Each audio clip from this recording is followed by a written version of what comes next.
Hi dearest, yes, so today we're going to be making cinnamon cubes. Why? I got a request from one of you, Avis Asani, saying I should teach that, so this is what we'll be making use of. Cinnamon, of course, that's the main thing we need.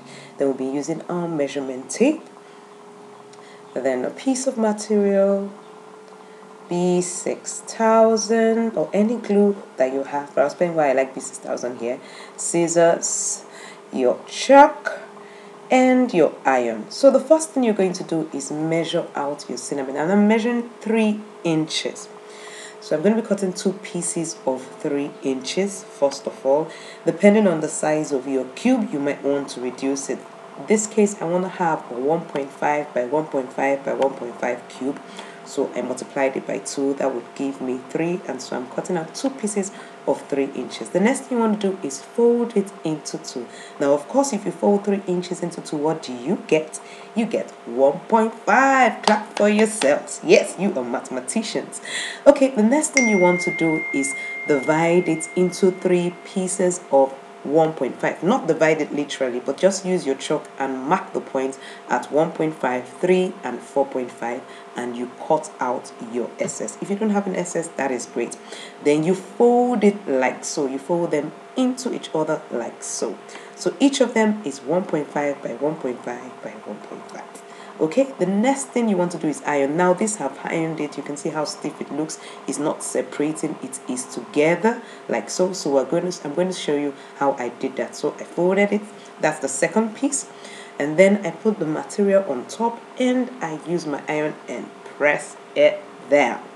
I hope you're all following how to make our cinnamon cubes. Okay, so I turn it the other way and also iron it down as well, and you can see it's stuck together. So I'm going to separate it to be like the other one that I've already done. So this is what we get. So you can place it like so and form your cubes. Of course, it won't just stick like that. And that's when we bring in our B6000. Now, the reason why I make use of B6000 is because it has a thin mouth, and so I don't get stains all over my cubes. It is positioned to where I want it. So you're going to be taking it all around all the edges of the one side of the cube, because you're going to stick the other one on top.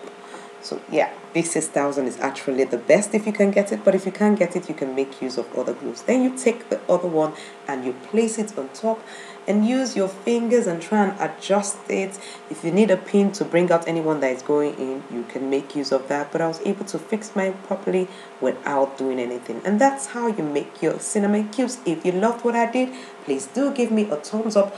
Go further if you haven't subscribed to this great channel, and click that subscribe button and the bell so you get notified of my new trainings.